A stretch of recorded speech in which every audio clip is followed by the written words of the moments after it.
முடியும். இதுக்கு நான் எப்படி ஆட போறேனே தெரியலையே. ஆனா இப்போ வேற விதமான ஒரு அடிக்கிறேன்.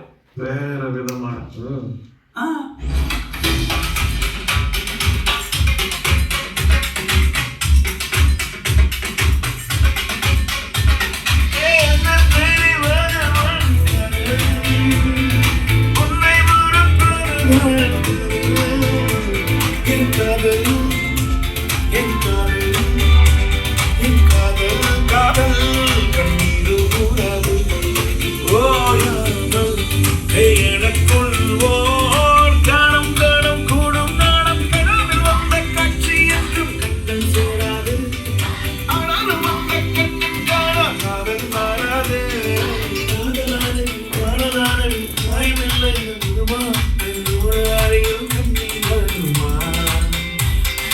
தேடி போன ஓடி போன ஏங்கி போன என்ன வருமா வழியோட நூறு